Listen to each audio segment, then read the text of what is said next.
संपर्क में आलोचना करवा जे उद्योग विकास जोटा कि हूँ एंटरप्राइज डेवलपमेंट यार प्रथम पाठ जो अच्छी औद्योगिकरण बा एंटरप्रेन्योरशिप आम प्रथम जाना जे एंटरप्रेन्योरशिप कौन बा औद्योगिक कौन चाकरी बा अन्य वृत्ति को छाड़ी जड़े जदि किसी नुआ तार किसी व्यवसाय प्रतिष्ठा करुच्ची तेबे शिल्प प्रतिष्ठा करुच्ची तेबे ताकू आमे औद्योगिक कहबा याकू आमे एंटरप्रेन्योरशिप कहबा याकू औद्योगिकरण मध्य कह थाए एबे एथिरे कोन हुए ना जणे उद्योगी उद्योगी का कह ना जी किसी नुआ व्यवसाय सृष्टि करुच्ची जी किसी नुआ शिल्प प्रतिष्ठा करुच्ची ताकू आमे कौन कहबा उद्योगी बोली कहबा तेबे ए उद्योगिकर कौन काम अच्छी एवं आर्थिक विकास दिगरे उद्योगिकर कौन भूमिका रही से संपर्क में आज पाठरे आम आलोचना करवा आउ थे कही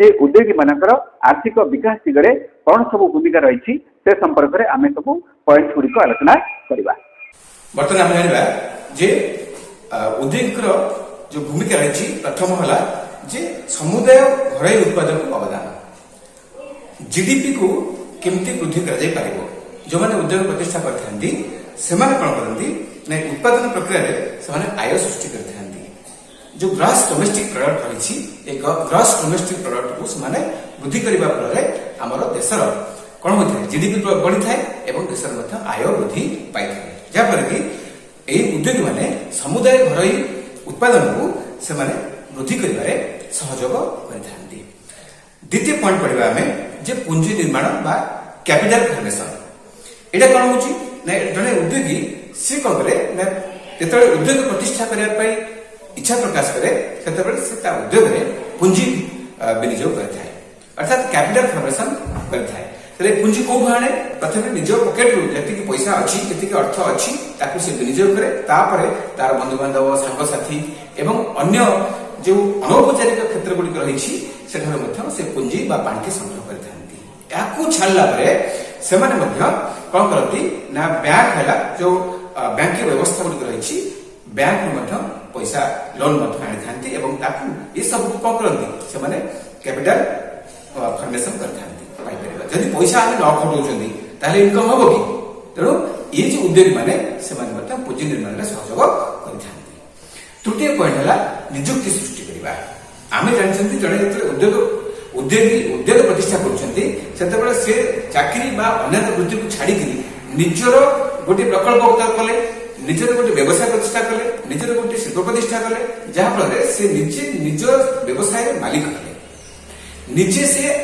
आत्मनिजुक्ति पाइले ता छड़ा अन्य केतक श्रमिक मान निजुक्ति देवार से सफलता पाइपारे अन्य केतक से निजुक्ति दे पारे जहाँफल जो मान से निजुक्ति देले से जो वृत्ति पाइले से संतोष लाभ कले आर्थिक अवस्थार उन्नति है यहाँ उद्योगी मैंने ही करते तेणुक ये निजुक्ति सृष्टि करने उद्योगी मानकर आउ गोटे गोटे अवदान जोटा कि आम कहते आर्थिक विकास रे उद्योगी मानकर यह अन्य एक भूमिका अटे नेक्स्ट पॉइंट है जे आर्थिक दक्षता विकास आर्थिक दक्षता विकास कौन ना तुम जान समान परिमाण उत्पादक सामग्री को व्यवहार करी जड़े अधिक परिमाण उत्पादन कर लाभ तेरे दक्षता कहता आगु जी परिमाण उत्पादन सामग्री व्यवहार करुले बर्तमान से परिमाण उत्पादन सामग्री व्यवहार किंतु ये उत्पादक सामग्री व्यवहार करने फल कौन टेक्निक यूज करेंगे जहाँफल कि से पूर्व अपेक्षा अधिक परिमाण कौन करेंगे उत्पादन करेंगे पूर्व अपेक्षा अधिक परिमाण उत्पादन करुँचे से अधिक परिमाण आय करेंगे यहाँ केमी यहाँ प्रक्रियागत उन्नतिकरण जो प्रोसेसिंग कौन जिस को उत्पादन करने से डेभलप कले किसी उन्नतिकरण कले नेक्स्ट है जे वर्ज्य वस्तु ह्रास करवा द्वितीय है जे आधुनिकरण यंत्रपाति जोटा कि आम कहते टेक्नोलोजी परिवर्तन करवा वैषयिक उन्नतिकरण करवा आम जानते जड़े श्रमिकर जिते कम करें आम आधुनिक परिमाण यंत्रपाति दौरान आधुनिक यंत्रपाति पाइबा फल जन श्रमिकर दक्षता वृद्धि पाई है पूर्व अपेक्षा जी परिमाण से उत्पादन करुले अपेक्षा अधिक परिमाण से उत्पादन कर सक्षम हो पारे ହୋଇପାରିବ। ଯାହାଫଳରେ ଯେତେବେଳେ କମ ସମୟରେ ଅଧିକ ପରିମାଣରେ ଉତ୍ପାଦନ ଜଣେ କରୁଛି ସେତେବେଳେ ସେ କଣ କରେ ସେଥିରେ ଅଧିକ ପରିମାଣରେ ଲାଭ ମଧ୍ୟ ଜଣେ କରିପାରିବେ। ଏଇଟା କାହା ଯୋଗୁଁ ହୋଇଥାଏ? ଏଇଟା ଉଦ୍ୟୋଗୀ ମାନଙ୍କ ପାଇଁ ହୋଇଥାଏ। ତେଣୁକରି ଏହା ଏକ ଆଉ ଗୋଟେ ଭୂମିକା ଉଦ୍ୟୋଗୀଙ୍କର ଯୋଉଟା କି ଆମର ଆର୍ଥିକ ବିକାଶ ଦିଗରେ ଏଇଟା ଗୋଟେ ମୁଖ୍ୟ ରୋଲ ମଧ୍ୟ ସେ ନିଭାଇଥାନ୍ତି। ନେକ୍ସଟ ହେଲା ଆମେ ଜାଣିବା ଯେ ଆର୍ଥିକ କାର୍ଯ୍ୟକଳାପର ବିବିଧତା ଏବଂ ପରିସର ବୃଦ୍ଧି, ଯୋଉଟା କି ଆମେ କହୁଛନ୍ତି ଯେ ଜଣେ ଯେତେବେଳେ ଉଦ୍ୟୋଗୀ ସେ ଉଦ୍ୟୋଗ ପ୍ରତିଷ୍ଠା କରୁଛନ୍ତି ସେତେବେଳେ ସେ କଣ କରନ୍ତି ନା କୃଷି ହେଉ, ଶିଳ୍ପ ହେଉ କିମ୍ବା ସେବା ହେଉ, ଏ ତିନିଟା କ୍ଷେତ୍ରରେ ସେ ବିଶେଷ ଭାବରେ ଆୟ ସୃଷ୍ଟି କରିଥାନ୍ତି। ତେଣୁକରି ଏଥିରେ ସେ କଣ କରନ୍ତି, ଏଥିରେ ସେ ମଲ୍ଟିପଲ ଚଏସ୍ ଦେଖିଥାନ୍ତି ଯେ କୋଉଟା କଲେ ତାଙ୍କ ପାଇଁ ସୁବିଧା ହେଇପାରିବ, କୋଉ କ୍ଷେତ୍ରକୁ ଗଲେ ତାଙ୍କର ଅଧିକ ପରିମାଣରେ ସେ ଲାଭାନ୍ବିତ ହେଇପାରିବେ ଏବଂ ତାଙ୍କର କାର୍ଯ୍ୟକୁ ଠିକ ଭାବରେ ସେ ସମ୍ପାଦନ କରିପାରିବେ। ତେଣୁକରି ଆମେ ଯଦି ବିକାଶ କରୁଛନ୍ତି, ବିକାଶ କହିଲେ କେବଳ ବର୍ତ୍ତମାନ ଅବସ୍ଥାରୁ ଅଧିକ ପରିମାଣରେ ଉନ୍ନତି ଲାଭ କରିବା ତାକୁ ଆମେ ବିକାଶ ବୋଲି କହିବା ନାହିଁ। ତାହେଲେ ବିକାଶ କଣ କହିବା? ବିକାଶ କହିଲେ ଭୌଗୋଳିକ କ୍ଷେତ୍ର ହଉ, ତାପରେ ଯୋଉଟା କି ଆମର ବିଭିନ୍ନ ପ୍ରକାର ସେକ୍ଟର ରହିଛି, ଯୋଉଟା କୃଷି, ଶିଳ୍ପ ଆଉ ସେବା ସେ କ୍ଷେତ୍ରରେ ହଉ, ବୈଷୟିକ କ୍ଷେତ୍ରରେ ହଉ, ଏଥିରେ ବିଭିନ୍ନ ପ୍ରକାରର ଅର୍ଥନୈତିକ କାର୍ଯ୍ୟକଳାପରେ ବିବିଧତା ଆଣିକି ଯଦି ସେ କିଛି ବିକାଶ କରିପାରୁଛନ୍ତି, ଉନ୍ନତି କରିପାରୁଛନ୍ତି, ତାକୁ କୁହାଯିବ ବିକାଶ ଏକ ମହତ୍ୱପୂର୍ଣ୍ଣ ଦିଗ। ତେଣୁ ବିକାଶଶୀଳ ଦେଶଗୁଡ଼ିକରେ ଆମେ ଦେଖନ୍ତି ଯେ ସେଠି ସେମାନେ ଯୋଉ ଉଦ୍ୟୋଗୀ ମାନେ ଥାଆନ୍ତି ସେମାନେ ଦୁଇଟା କ୍ଷେତ୍ରରେ ବିଶେଷ ଭାବରେ ଛନ୍ଦି ହେଇଥାନ୍ତି। ତାହେଲେ କୋଉ କ୍ଷେତ୍ରରେ? ଚାହିଦା ଆଉ ଗୋଟେ ଯୋଗାଣ। ଆମେ ଯୋଉ ଜଣେ ଉଦ୍ୟୋଗୀ ସେ ଛୋଟ କ୍ଷୁଦ୍ର ବ୍ୟବସାୟ କରୁଛି, ତାହେଲେ କ୍ଷୁଦ୍ର ବ୍ୟବସାୟ ତାର ଯୋଉ ଉତ୍ପାଦନ ସାମଗ୍ରୀ ବାହାରୁଛି ସେ ଉତ୍ପାଦିତ ହେଇଥିବା ଦ୍ରବ୍ୟ ତାକୁ ସେ କଣ କରିବ ନା ସେ ନିଜ ଅଞ୍ଚଳରେ ବିକ୍ରି କରିବା, ମାର୍କେଟ ସୃଷ୍ଟି କରିବା ସହିତ ବାହାର ଦେଶରେ ମଧ୍ୟ ରପ୍ତାନି କରିବାକୁ ସେ ଯୋଜନା ପ୍ରସ୍ତୁତ କରିଥାଏ। ଯାହାଫଳରେ କି ତାର ଉଦ୍ୟୋଗ ବନ୍ଦ ହବ ନାହିଁ। ଯଦି କଞ୍ଚାମାଲ ତା ନିଜ ପାଖ ଅଞ୍ଚଳରେ ଯଦି ମିଳୁନାହିଁ ତେବେ ସେ ବିଦେଶରୁ ମଧ୍ୟ ଆଣିକି ମଧ୍ୟ ତା ଉତ୍ପାଦନକୁ ସେ ବଞ୍ଚେଇକି ରଖିପାରିବ। ଏଇଟା କାହା କାର୍ଯ୍ୟ? ଏଇଟା ହଉଛି ଜଣେ ଉଦ୍ୟୋଗୀର କାର୍ଯ୍ୟ। ହେଲା। ନେକ୍ସଟ ହଉଛି ଯେ ସ୍ଥାନୀୟ ସମ୍ପ୍ରଦାୟଙ୍କ ଉପରେ ପ୍ରଭାବ। ଜଣେ ଯଦି ଉଦ୍ୟୋଗ ପ୍ରତିଷ୍ଠା କରୁଛି ସେତେବେଳେ ଦେଖେ ଗୋଟିଏ ଅଞ୍ଚଳ ହେଲା, ଧରାଯାଉ ଶିଳ୍ପାଞ୍ଚଳ ଅଛି, ଶିଳ୍ପାଞ୍ଚଳ ହେଲେ ଅଧିକ ଉନ୍ନତ ଅଞ୍ଚଳ ହେଲା, ସେଠି ଆର୍ଥିକ ବିକାଶ ଘଟିଛି। କିନ୍ତୁ ଯୋଉଟା ଗ୍ରାମାଞ୍ଚଳ ଅଛି, ଗ୍ରାମାଞ୍ଚଳ ଲୋକମାନେ ବିଶେଷ ଭାବରେ ବେକାର ହେଇଥାନ୍ତି, ସେମାନେ କିଛି କାମ କରୁନାହାନ୍ତି। ତେଣୁ ସେ କ୍ଷେତ୍ରରେ ସେମାନେ କଣ କରନ୍ତି, ଯଦି ସେମାନେ କିଛି ଉଦ୍ୟୋଗ ପ୍ରତିଷ୍ଠା କଲେ, ସେମାନେ କିଛି ଛୋଟ ବ୍ୟବସାୟ କଲେ, ଛୋଟ ଶିଳ୍ପ ପ୍ରତିଷ୍ଠା କଲେ, ତାହେଲେ ସେଠି କିଛି ଲୋକଙ୍କୁ ସେ ନିଯୁକ୍ତି ଦେଇପାରିଲେ। ଯାହାଫଳରେ କି ଏଠି କଣ ହବ ନା ସେ ଯୋଉ ବିକାଶ ହେଇଥିବା ଅଞ୍ଚଳ ଆଉ ବିକାଶ ହେଇନଥିବା ଅଞ୍ଚଳ ତା ଭିତରେ ଗୋଟେ ତାରତମ୍ୟ ଯୋଉ ରହିଛି ତାର ସେ ସମାଧାନ ଆଣିବାରେ ସାହାଯ୍ୟ କରିପାରିଥାନ୍ତି। କୋଉମାନେ?